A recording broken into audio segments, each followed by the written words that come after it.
vamos a dar paso también ahora a nuestro siguiente ponente, al subinspector de la Unidad de Familia y Mujer, UFAM, al señor don José Antonio Vera Aranda. Le agradecemos muchísimo también que esté aquí como miembro de la unidad, porque es fundamental que sepamos, que conozcamos exactamente cuál es el proceso que se va a seguir en el caso de que, como decían tanto Alba como Fátima, se produzca una denuncia. Hay que denunciar cuál es el camino que se va a seguir a partir de ahora, pues nos lo van a explicar de primera mano, nadie mejor que un agente para hacerlo. Así que despedimos a Fátima y damos la bienvenida a José Antonio. Muchísimas gracias.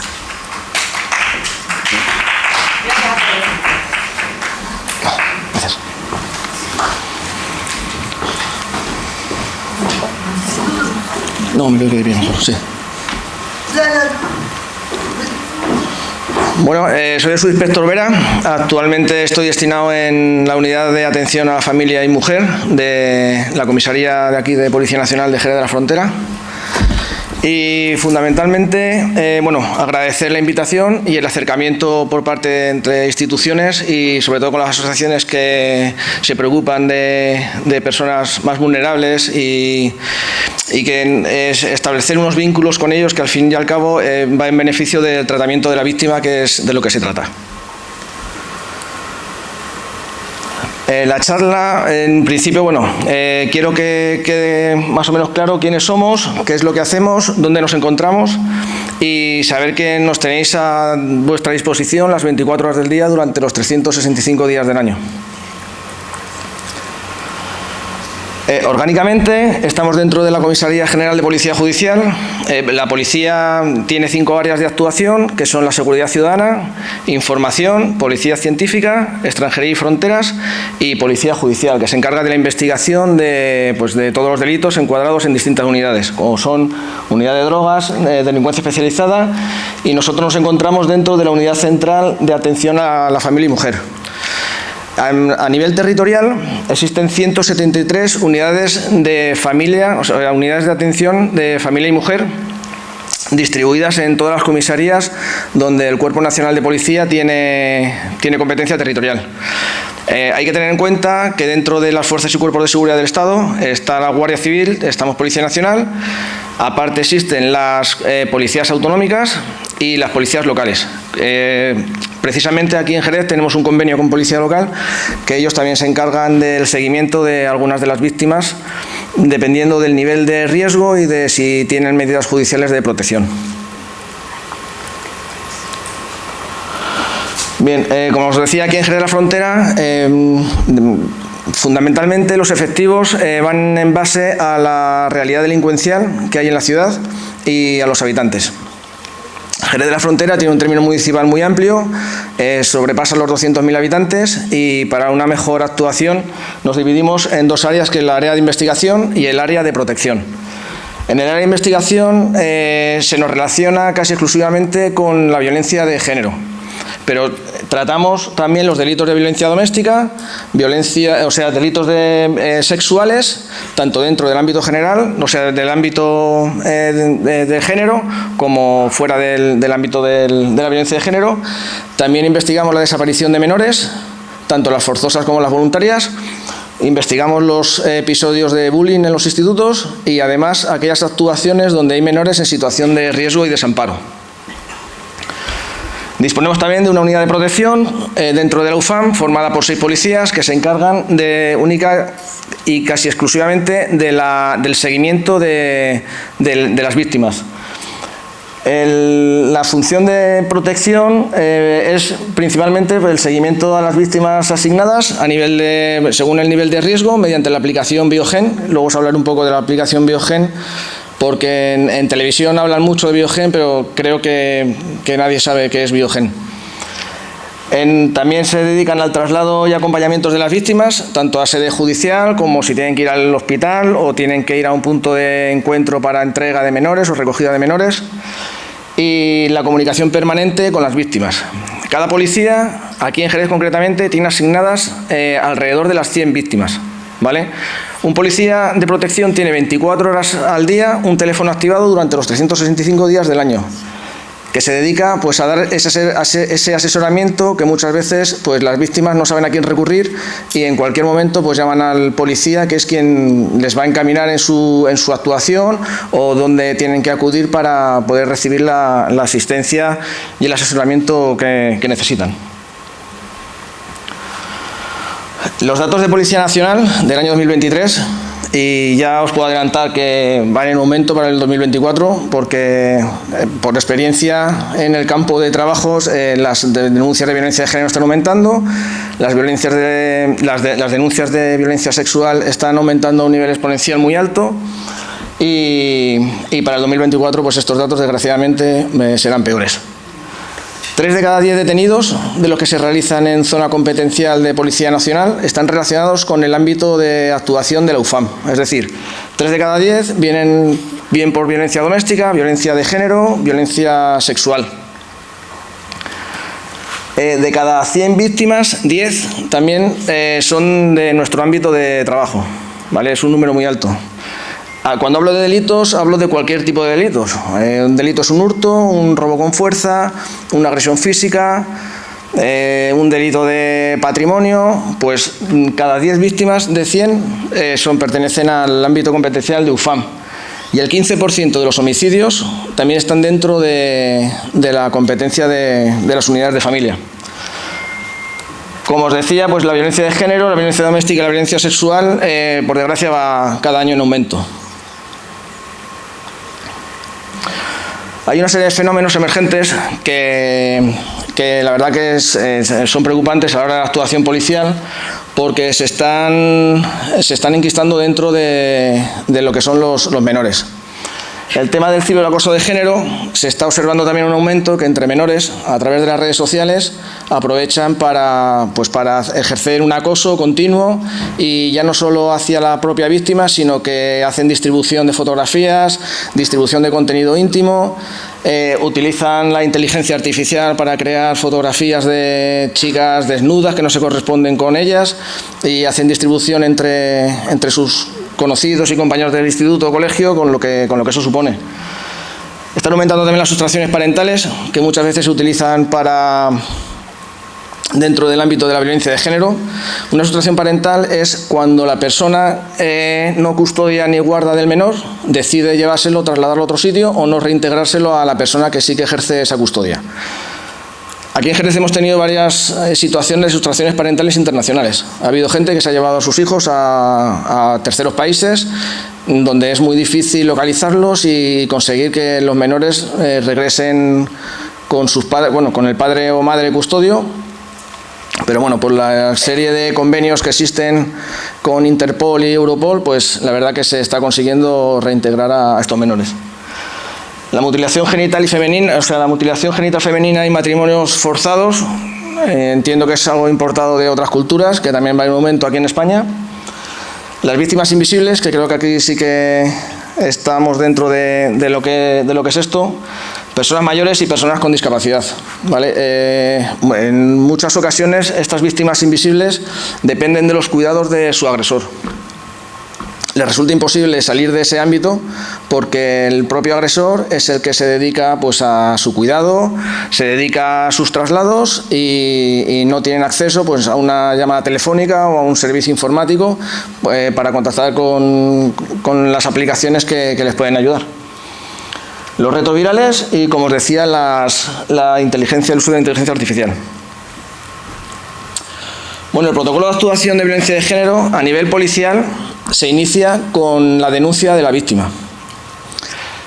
Se ha creado un protocolo cero porque muchas veces no se tiene conocimiento de que existe una víctima y a través del protocolo cero a nivel policial nos sirve para que los coches patrulla que están durante las 24 horas en la calle, bien por requerimiento de un testigo, bien porque son ellos testigos propios de lo que está sucediendo y tienen la obligación de actuar para perseguir un delito, o bien porque a través de servicios sociales, centros escolares, servicios médicos nos trasladan que ha llegado una víctima con un ataque de ansiedad y en ese momento esa víctima se ha sentido con fuerza y le ha manifestado al médica que le ha atendido que está siendo víctima pues, de violencia psicológica o algún tipo de violencia física. En el momento que nosotros conocemos la existencia de manera oficial, bien por la comparecencia de los compañeros que se encuentran en la calle o porque alguna institución nos traslada que tienen sospechas de la existencia de violencia de género, inmediatamente nosotros iniciamos una investigación. ¿Vale? La investigación fundamentalmente es observar el entorno de la víctima, hacer un informe vecinal, recabar datos a través de servicios sociales, a través de servicios sanitarios, con el fin de saber si esa persona pues, ha tenido varias asistencias médicas o hay constancia de algún hecho que a nosotros pues, nos dé esa base legal para poder actuar y alejarla del agresor. La información de derechos y recursos sociales es muy importante porque es un momento crítico en el momento que la víctima decide interponer la denuncia. Hay mujeres que durante décadas están sufriendo esa violencia de género, bien una violencia física, una violencia psicológica, con un control absoluto de su círculo de amistades, de su familia, control económico, control sobre la ropa que tienen que llevar. Y en el momento que deciden interponer la denuncia, pues tienen que ser conscientes de que tienen una serie de derechos que consisten fundamentalmente en darles esa protección y en darles esa oportunidad de salir de ese círculo de violencia e iniciar una nueva vida. Tenemos la orden de protección, que luego os explicaré también en qué consiste, y el seguimiento de la víctima. En el momento de interponer la denuncia, la víctima, hay 3 puntos fundamentales en los que tiene que tener claro de que las instituciones van a estar apoyándola y van a intentar sacarla de ese círculo de violencia. Tiene derecho, en el mismo acto de la denuncia, que se persone un abogado o una abogada experta en violencia de género que le va a asesorar y le va a acompañar durante el momento de interponer la denuncia y en el proceso judicial. Tiene derecho a una casa de acogida. Es cierto que en un primer momento denuncian al autor de la violencia de género y por parte de Policía Nacional la detención de esta persona no es inmediata, bien porque esta persona sabe del hecho de la denuncia e intenta evadirse de la acción policial. Y durante ese periodo, hasta que nosotros procedemos a la detención, esta persona tiene que estar segura. Y una de las opciones inmediatas es la casa de acogida. Viene a través aquí de la Casa de la Mujer, que la verdad que tenemos una colaboración muy estrecha y funcionamos muy bien en conjunto, o bien a través de la línea 900, donde la Junta de Andalucía le asigna una casa de acogida lo más cercana posible al lugar donde reside la víctima, ya que el juzgado competente para entender sobre la violencia de género es el juzgado donde reside la víctima. Es decir, una víctima es objeto de violencia de género en el puerto de Santa María, el juzgado de Santa María no va a conocer sobre ese hecho, va a ser el juzgado de Jerez.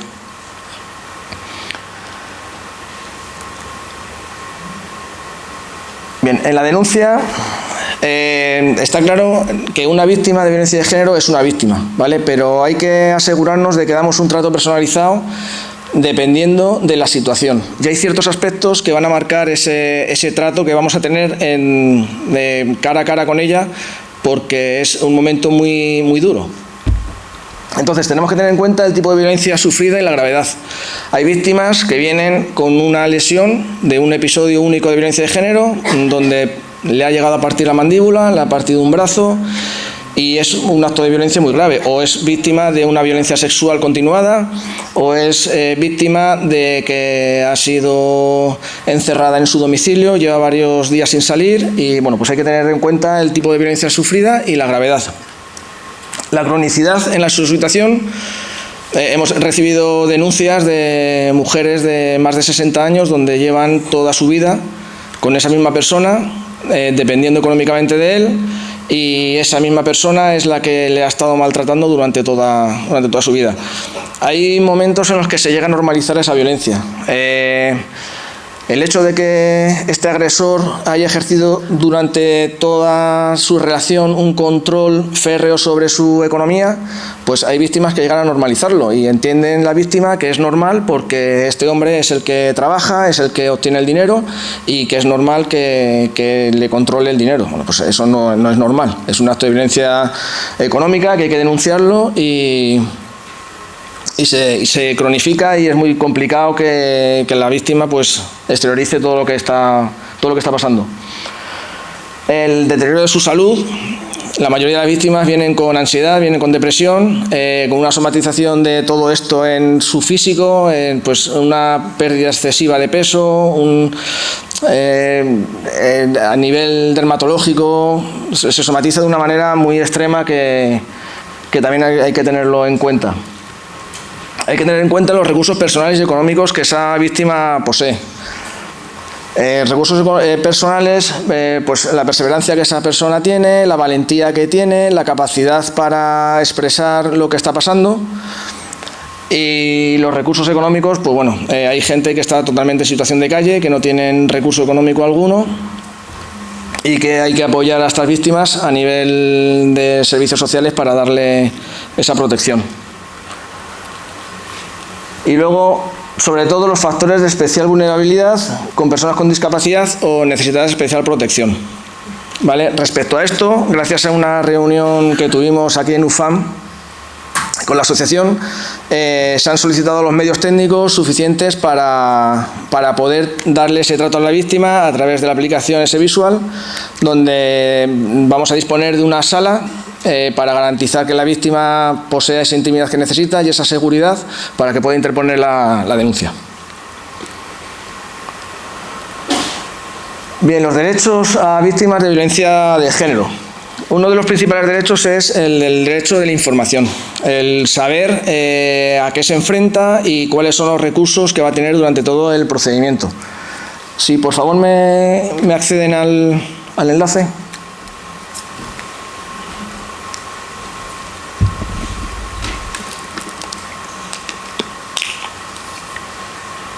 Realizar una llamada al 091, algo impensable para una persona sorda, ya es realidad gracias al sistema S-Visual.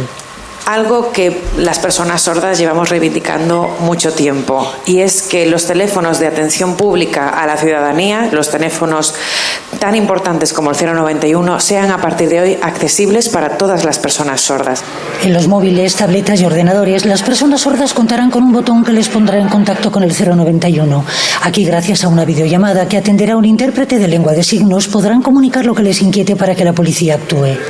Remover barreras de que la policía sea realmente una policía de todos.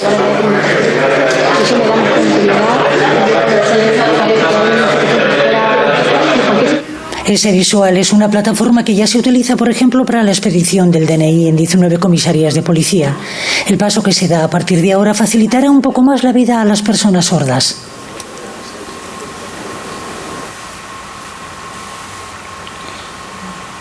Bueno, Policía Nacional está concienciada en esta situación y la verdad que no se dispone de todos los medios que se necesitan.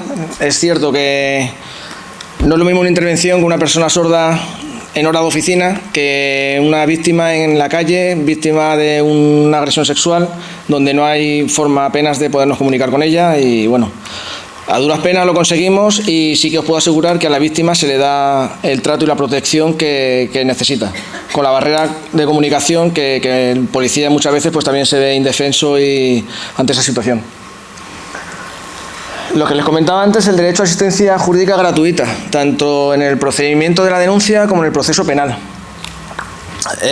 Otro de los inconvenientes que la víctima siente es el no poder afrontar económicamente una situación así.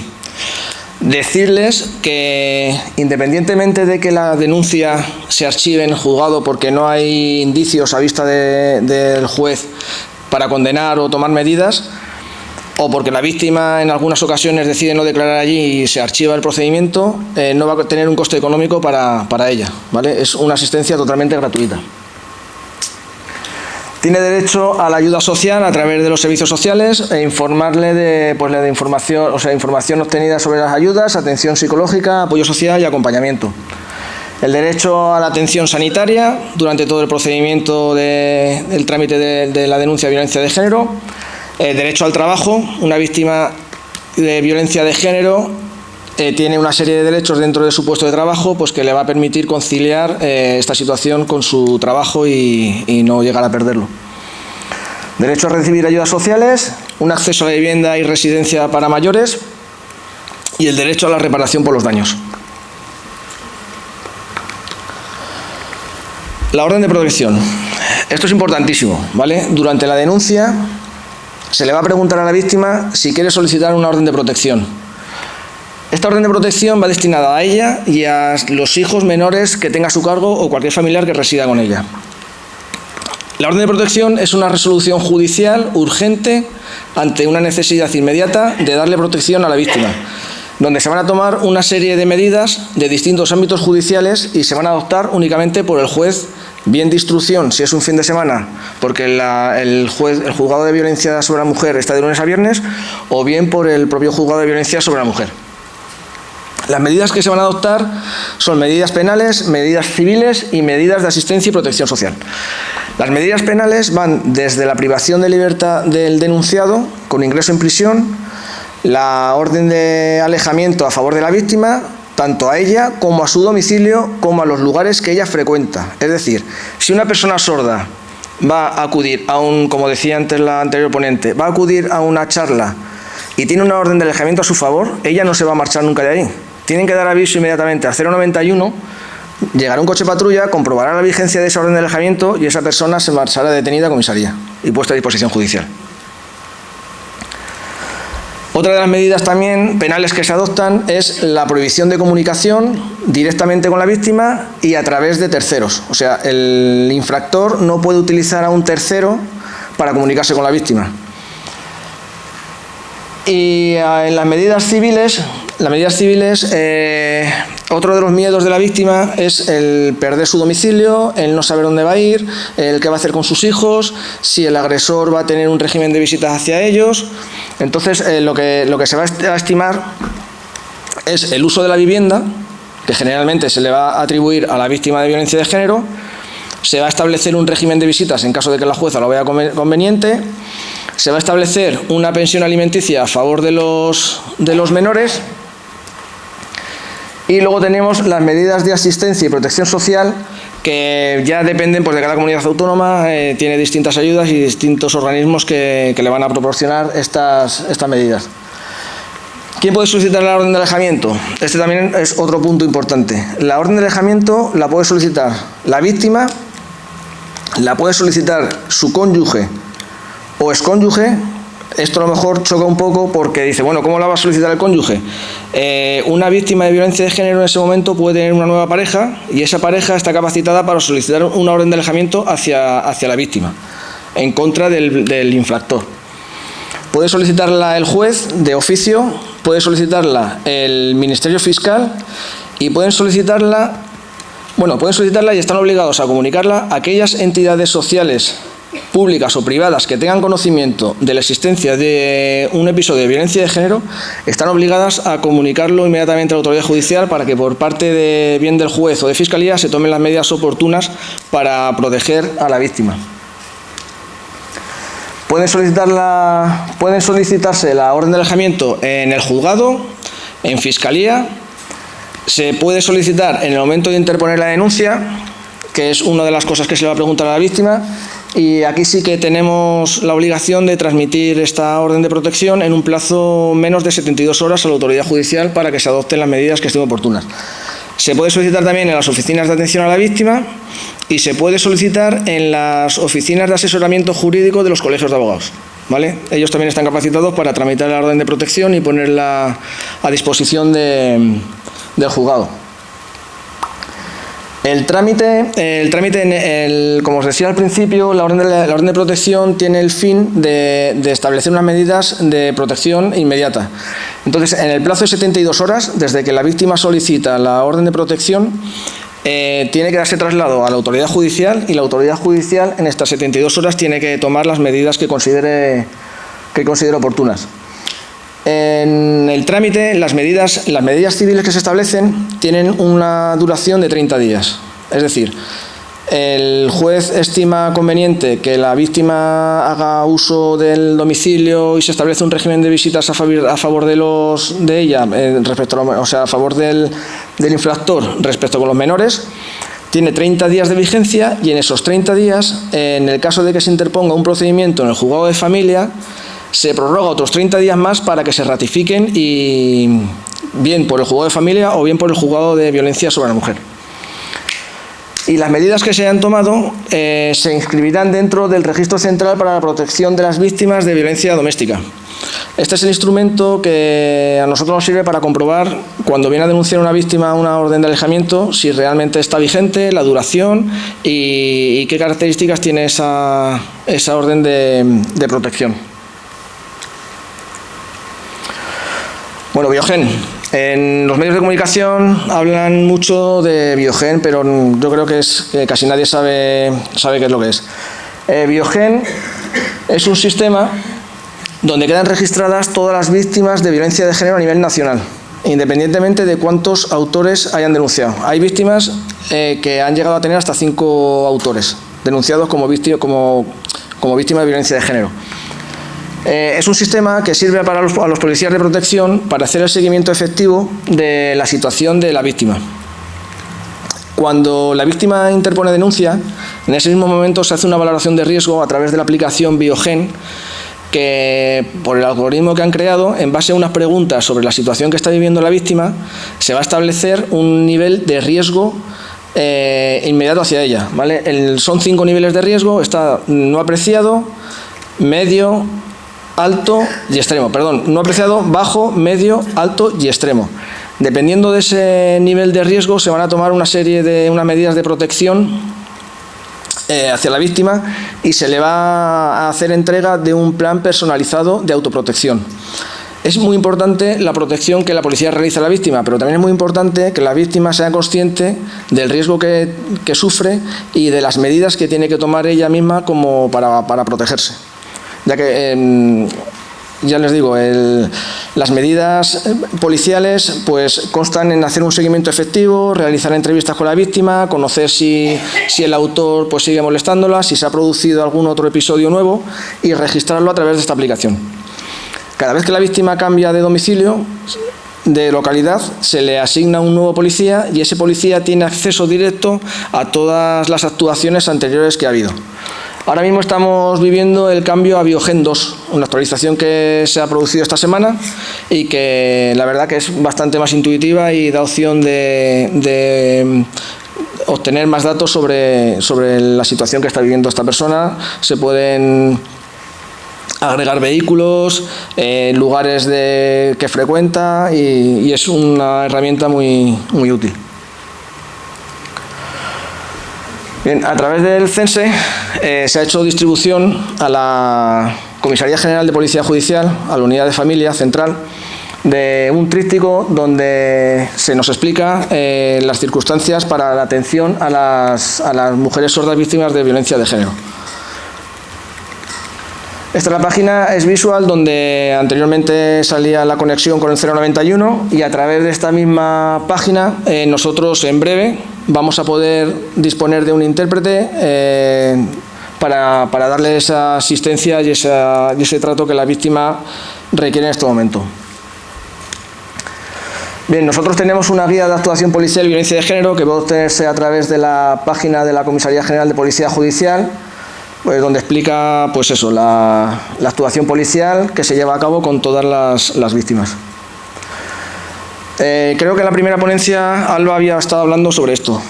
No podemos mirar a otro lado cuando tengamos conocimiento de un episodio, una situación de violencia de género. Hay que denunciarlo, hay que ponerlo en conocimiento y nosotros disponemos de medios suficientes para iniciar una investigación y dar cuenta al juzgado.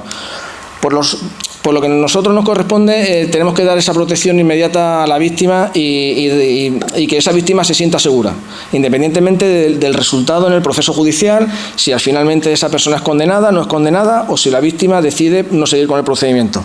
Pero el episodio hay que cortarlo y hay que darle esa protección, y todos somos cómplices de conocer situaciones que se tienen que poner en conocimiento de las autoridades para que actúen. Aquí está el contacto de nuestra unidad, el correo electrónico para cualquier duda que tengan, para cualquier cosa que nos quieran comentar, sugerencia, queja, lo que necesiten. Este es el correo electrónico nuestro de la unidad. Y la verdad que, como les decía al principio, para nosotros es muy importante establecer vínculos fuertes con las asociaciones, porque cuando necesitamos de esos recursos que se nos escapan de nuestra posibilidad y de nuestra actuación policial, son ellos quienes nos los van a proporcionar, y yo creo que falta esa coordinación y que tengamos esos vínculos. Y bueno, agradecerles la atención. Espero que haya sido de utilidad y como he ido un poco rápido y tal, si alguien tiene alguna duda o quiere preguntar algo.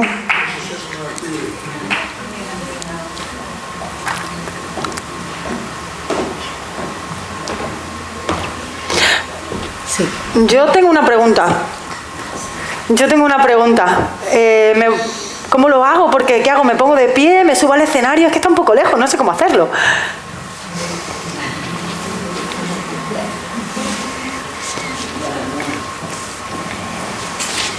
Bueno, pues me subo por aquí.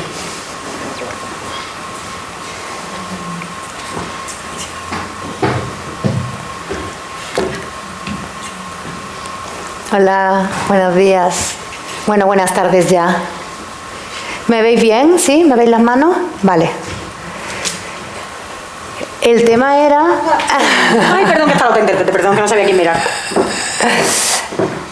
Vale, mi pregunta estaba relacionada con un caso de una niña que no tiene padres, y entonces la niña es sorda, está claro, y normalmente entonces si va a la policía, a ver, la palabra policía ya es como es algo malo, ¿no? Es como que a lo mejor muchas veces parece como le tenemos que decir, no, la policía te va a ayudar, va a solucionar, pero como que da miedo, ¿no? Y entonces, ¿cómo? A ver, voy a resumir la situación. Por ejemplo, es un tema de abuso, ¿vale? De abuso sexual. Entonces, este proceso que es muy delicado, si es una niña que va a la policía, que no está preparada psicológicamente, que está recibiendo abuso, que no sabe cómo actuar, de qué manera se adapta el vocabulario, las palabras, en lengua de signo, cómo se le comunica de manera para que este proceso sea adecuado a esa situación. No sé si se me ha entendido, ¿sí? Sí. ¿Qué edad tiene la niña? Edad.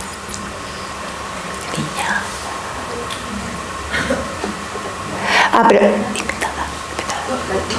no, perdona, es un caso inventado, es una pregunta hipotética, ¿vale? Vale. Es una niña hipotética, entonces pues la edad, o sea, vale, que no es algo que yo conozca, que perdón, es una niña inventada. Vale, un caso hipotético. Bien, el trato con víctimas menores requiere de otra serie de requisitos, ¿vale? Cuando la víctima es un menor de edad, por recomendación judicial, solamente debe tomársele declaración en una ocasión para no revictimizarla y que no sufra en reiteradas ocasiones pues todo lo que ha vivido. Existe una organización que se llama Márgenes y Vínculos, Márgenes y Vínculos, que es la organización especializada para escuchar y realizar los informes que se necesitan para conocer sobre la situación que está viviendo la menor de edad. Vale, sí, pero es que normalmente para la niña sería muy difícil comunicarse, ¿no? Tendría que ser alguien pues que le diera más confianza, porque a veces, claro, están en una situación que tendría que ser a lo mejor con dibujos, de manera un poco más distendida, ¿no? Que fuera adaptada a esa situación, ¿no? Igual que se hace con la niña oyente, imagino que con las niñas sordas tendría que estar también en lengua de signos. Sí, imagino, yo tampoco conozco la realidad de Márgenes y Vínculos, cómo trabaja en una situación así, pero entiendo que a nivel judicial se solicitaría la asistencia de intérpretes acompañadas de un grupo de psicólogos o psicólogas y que le den el trato pues que la niña requiere, dependiendo de la edad y de la situación de violencia que ella esté relatando.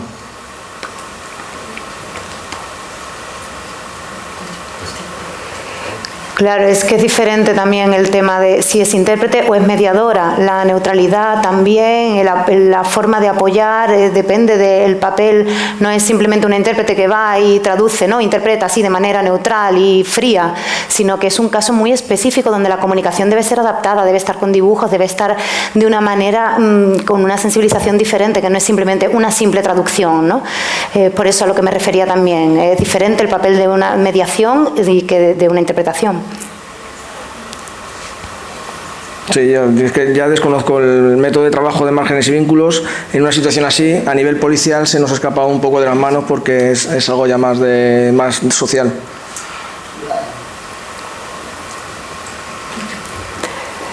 Sí, porque me gustaría que hubiera una formación específica sobre este ámbito, tanto para en la Guardia Civil y en todos los ámbitos donde se tratan estos temas, porque es diferente para las personas sordas, que piensan que con una intérprete ya es suficiente para cubrir todo, pero es que depende, muchas veces también depende de la capacidad de las personas sordas, el nivel de lengua de signos, el nivel cultural. No es, tenemos un intérprete y eso lo cubre todo, no es... No, hay que mirar cuál es la situación, cuál es la necesidad real y adaptarse a esa situación. Hay veces que un intérprete neutral, profesional es suficiente y hay veces donde no. Hay veces donde las personas sordas no entienden lo que le dicen escrito, necesitan que se le traduzca. Hay veces... O sea, ¿qué necesidad tiene cada persona y cada situación? Sí, entiendo. Pues muchas gracias. Gracias.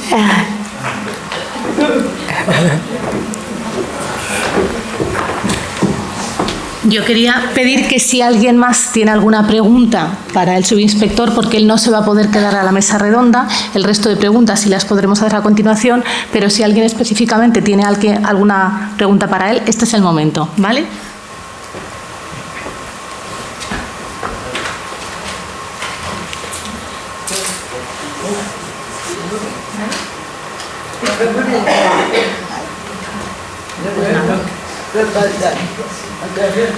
Pues muchísimas gracias, le damos ese aplauso, ¿no?